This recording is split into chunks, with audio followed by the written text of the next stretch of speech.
kind of missed doing the TexAgs Rewind presented by T-Mobile back in the, what do you call it, the director's chair by Dalton, but for some reason he has outlawed community involvement when it comes to the TexAgs Rewind, and I'm against it, and I want to go back to it. I also want to do it from the random streets of College Station. That's what I want to do, but I don't get to choose. I want to thank T-Mobile, though. They tell us to visit T-Mobile.com/acrossamerica to learn more how you can get value and coverage there through T-Mobile. On the show, Billy Liucci came in. We talked about Dennis Allen getting the gig there at the New Orleans Saints. Billy played basketball with him back in the day. It was good to hear. We also had the Go Hour with OB talking LSU, and the Prom A&M has been having with them. Logan Lee gave us a scouting report when it comes to LSU. And Pat Henry always giving us little runners tips and also the state of the program with the running going well, everything's going well, and he taught me a thing or two about how to improve my pace. So hopefully you'll take it a listen. It's going to come down to the last couple of minutes. It feels like almost every friggin' game. LSU, a team that has beaten A&M 9 straight times, and really an athletic program that's had its way with A&M here in multiple sports. Billy went on the Luchador podcast last night, and we kind of went into depth about that, and it's just unacceptable. So it needs to start tonight to get back on the good side here for a basketball perspective. And LSU led by a coach that I don't think anybody here likes, all right? So that's a part of it. Now, a victory over LSU does not erase this losing streak, especially knowing that Auburn is coming up.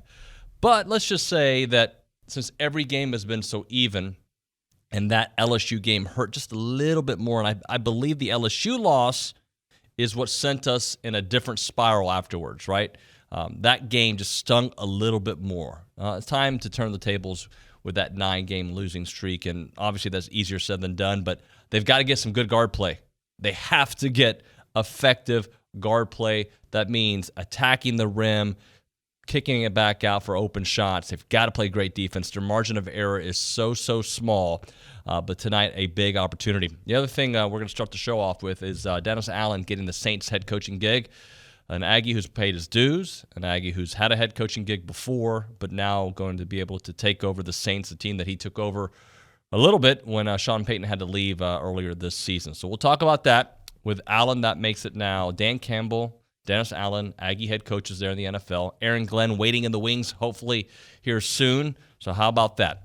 With all that, we begin TexAgs Radio presented by David Gardner's Jewelers and the Go Hour with my friend Olin Buchanan, our Heisman Trophy voter, columnist extraordinaire, and workout phenom. Good morning to you, sir.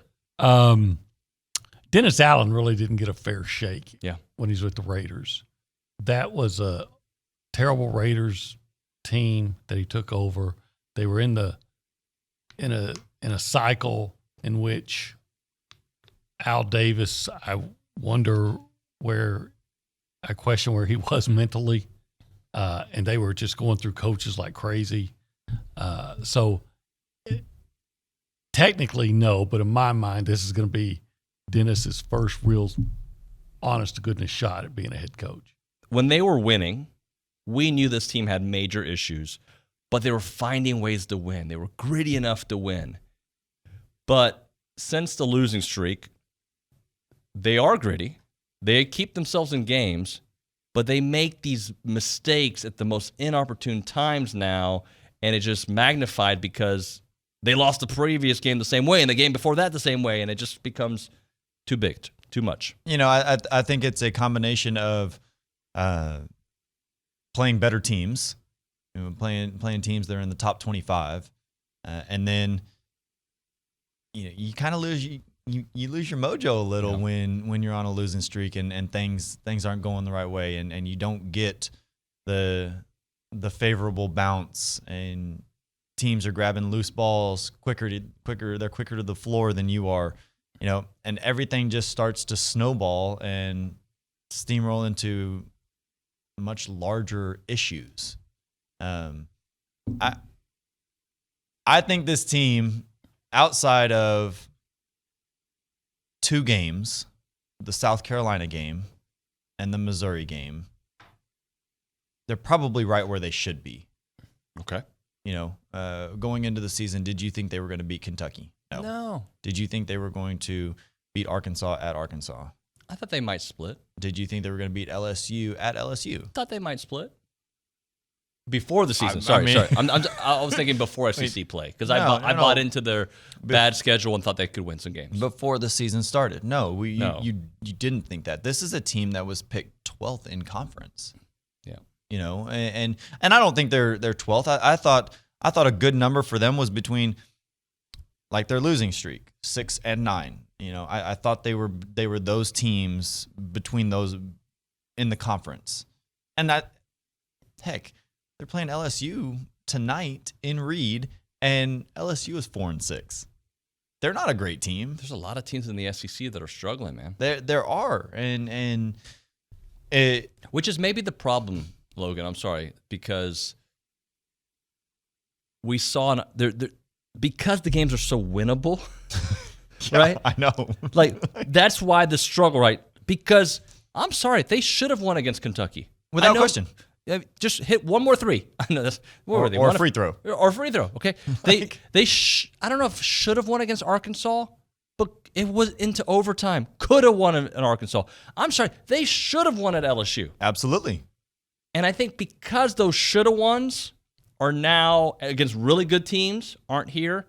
Now the should have won against Missouri because you are as good or at home or better hurts even more. There's no question about that. I think the South Carolina and the Missouri loss are heartbreakers. So I know you got a group going to Albuquerque this weekend, and a group going to Nashville this weekend. Right. Explain why there's two different groups what's going on. This is the worst problem in track and field. The size of the track is a dictator. We run every championship on a banked 200-meter track, just like ours. But we allow qualifications on a 300-meter track, a 352-meter track, a 200-meter track that's flat. We give them extra time. And this has happened as a result of over 20 years of bad, actually it's bad stuff, I think, because I think we're behind in our thinking. There are enough 200-meter bank tracks that we should only allow qualifying in certain events on the 200-meter banked.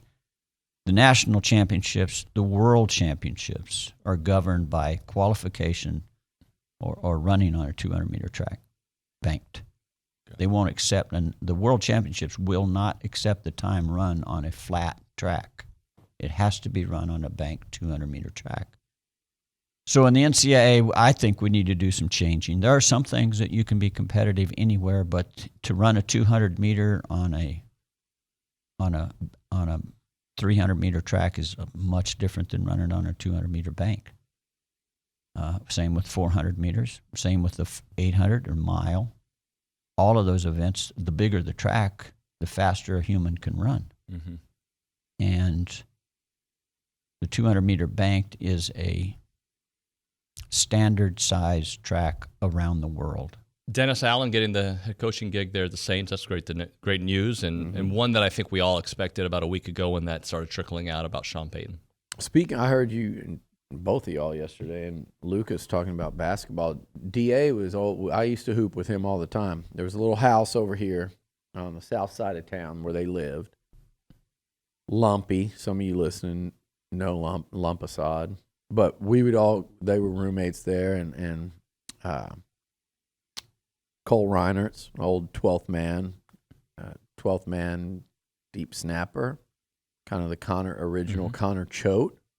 But we'd go over there and hoop all the time. DA was pretty underrated athlete. Can you tell me his biggest play at Texas A&M, Nuno? Well, OB went through it this morning. He did. The Texas game, yeah. Pick off Shea Moran's in the end zone. That was he said 93. Yeah. Yeah. Things I remember about that game, and Leland McElroy with a kickoff return for a touchdown. Maybe the coldest game I've ever sat at Kyle Field. Other coldest games for me would have been obviously the snow game in Mississippi. Would have been. Were you at that one? Oh, yeah. Yeah, you were there. Yeah, I went to that one, the Independence Bowl. Another one was snow game in Mississippi. I wore tennis shoes to that. That was smart. Snow game in Mississippi. Vanderbilt in 2015 was insanely cold. And then recently, I'll tell you, that Ole Miss game was ridiculous this year. That was about, I mean, I think when we got to the airport after the game, it was like, midnight or something. And I think it was like 33 degrees. Those were the three cold. But anyway, that 93 game in DA had the end zone interception. Very much like kind of that same style of play as the Shazer Everett pick against Bama. Same corner, same type thing where he undercuts it. But yeah, second head coaching gig for DA. I'll tell you what's cool, and some people won't care. Some people think, oh, listen to that. But it's just reality, so deal with it. Or you can be honest and be like, yeah, that's actually pretty cool to say there are 3 NFL head coaches, 3 of the 32, that I know really well. And I'm talking about knew long before they got into coaching. It's not like through work, oh, we meet this guy, but long before they even got into coaching. So it's cool to know, like, Cliff from when he was in college and just getting done at Tech, and know Dan from when he was a freshman at A&M, and know DA back from when, like, I was a freshman, sophomore at A&M. So it's pretty cool to think about that. Yeah, I was thinking that this year when Cliff and Dan, coached against each other with the Cardinals and Lions. Well, and think about all the A&M ties to coaches. Aaron Glenn. He'll be a head coach very soon. That's going to happen. Yeah. You got the Bengals situation. You've got, and we mentioned DA. Who else have I mentioned? Dan. I mean, it's just there's. And Zach Taylor. That's Taylor, 4. Yeah. He's coaching the Super Bowl, and here's a guy that was, grad assistant here, living 2 streets over from me in the neighborhood. So it's fun to watch that progress, and it's just like when you're a kid and you're younger, or even just when you're just a fan of sports, and if you would have said to me or whatever, 3 people pretty well will be head coaches in the NFL simultaneously. We experience that all the time with the athletes that come through here. So that was long. Now we're going into this other realm. I'll tell you what would be not fascinating, but I'm really interested to see if one day will one of these former A&M players become the head coach at Texas A&M. Will one of these guys have enough success in the NFL as a head coach? And obviously Zach Taylor didn't play at A&M, but he's got a little background. It wouldn't be the same. But will one of these guys one day that played at A&M, whether it's you're looking at the names now, and Dan and DA and like I said, Aaron Glenn will get his shot here really quickly, like in the next year or 2. Will one day one of them come back and be the head coach for the Eggs? All right, let's see how much more I can random. I want to tell everybody to, A, thank you for watching. B, like, subscribe, comment, all the good stuff that you would normally do when you watch a YouTube video. And tell your friends about it. It is TexAgs Rewind presented by T-Mobile.